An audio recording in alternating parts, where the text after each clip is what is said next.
Si l'on me demandait de quoi le peuple de Dieu a le plus besoin à l'heure actuelle, quelle est la chose qui représente pour lui une question de vie ou de mort? Je n'aurais pas d'hésitation. Notre besoin le plus impérieux, c'est que Dieu intervienne dans notre vision spirituelle pour que nous puissions voir ce que lui voit. Un grand nombre d'enfants de Dieu se trouvent aujourd'hui dans le même état que le peuple d'Israël, tel qu'il nous est dépeint. Dans 1 Samuel 3:1, la vision n'était pas fréquente. Autrement dit, il n'y avait point de révélation spirituelle parmi le peuple de Dieu. Il en résulte pour ses frères et sœurs dans la foi un état d'inutilité spirituelle. Leur témoignage est sans portée, sans effet. La notion de vision se définit de deux façons différentes. C'est une chose qu'on voit et la capacité de la voir. Dans cet ordre d'idées, l'apôtre Paul a été envoyé pour ouvrir les yeux des aveugles spirituels, pour présenter à ses yeux ouverts le Seigneur Jésus.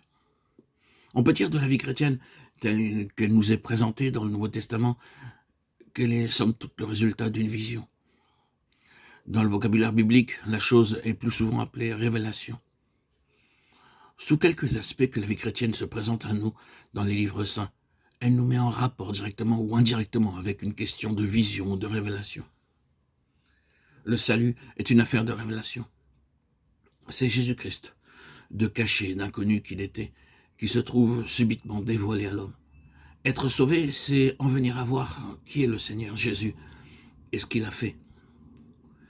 Ce n'est pas simplement entendre l'exposé de ces choses et y ajouter foi, comme on ajoute foi à n'importe quelle déclaration. C'est les voir avec les yeux du cœur. Il y en a beaucoup plus qu'un simple assentiment qu'on donnerait à un système de vérité dans lequel Jésus-Christ jouerait le rôle principal. Le véritable salut est une révélation du Seigneur Jésus. Il en est exactement de même de la marche en avant du développement de la vie chrétienne.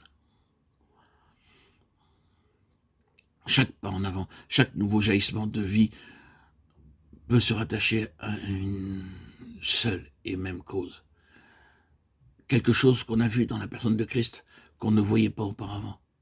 Pour le service, il n'en va pas autrement.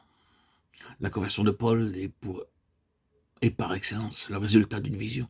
Son avancement spirituel également est le résultat d'une révélation plus complète. Quant à son ministère, écoutez-le, il plut à Dieu de révéler en moi son Fils, afin que je l'annonçasse.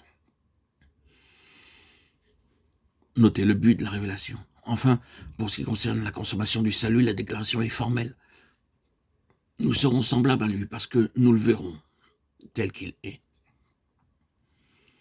La vie chrétienne est donc bien, du commencement à la fin, une affaire de révélation. C'est cela que nous entendons quand nous parlons de vision, de révélation. Il n'est pas question ici de mysticisme. C'est le Saint-Esprit rendant le Seigneur Jésus réel à nos cœurs. Non pas une vision objective, mais une révélation subjective qu'il illumine les yeux de votre cœur. On voit par ce texte que la vraie vision est moins une affaire de réflexion qu'une affaire d'affection.